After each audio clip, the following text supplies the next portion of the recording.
I think what we've done is lost track of the fact that business is about relationships. I think it's still there under the covers. We just don't talk about it. We don't think about it in those terms. And I think, personally, I think there's no such thing as business to business or business to consumer. It's all person to person. That's what we need to think about. Even in a digital environment, it's still about the person on the end of the keyboard, on the end of, with the phone, the person on the end of the chat bot. It's still, in the end of the day, it all comes down to a person influencing that interaction. And we talked earlier about the fact, your account number should flow with you on every piece of interaction. It should also be, that you get the same answer and the same experience, whether you're interacting with the company on your laptop. When you fire up the app, it should be the same. It should be at least synced with what's on your laptop.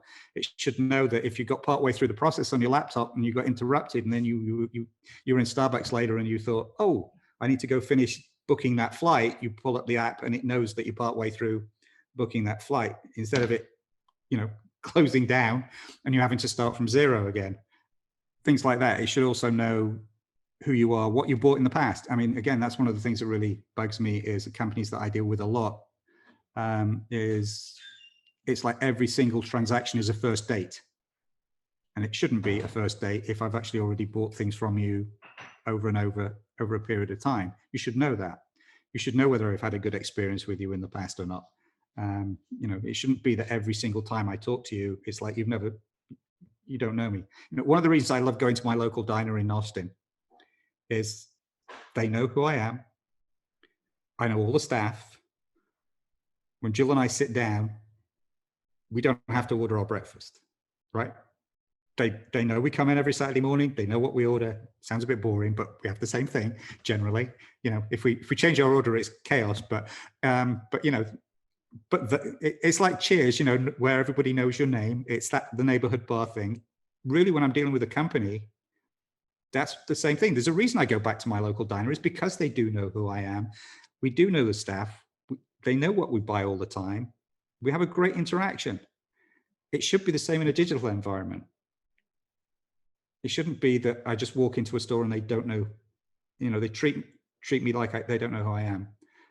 When I've dealt with that company. So again, that's another part of the continuous customer experience, is just keeping that relationship going, and making sure that the data flows to enable people to do that. And again, understanding that the customer experience doesn't end once somebody's bought the product. In fact, that's the start of the customer experience, is when you buy the product. And you talked about lifetime value. That's, when I talk to, folks in the automotive industry, they've, I don't think it's quite the same now, but it used to be that they would look to get as much as 9 times the purchase value of the vehicle through the lifetime of ownership of the person owning the car, through spare parts, servicing, so forth. So that's the lifetime cycle that they were looking at. And you don't do that unless you don't achieve that unless you actually deliver good customer experience. Otherwise, somebody's going to not take it to your dealership. They're going to take it to the local mechanic who knows them and knows how they drive, and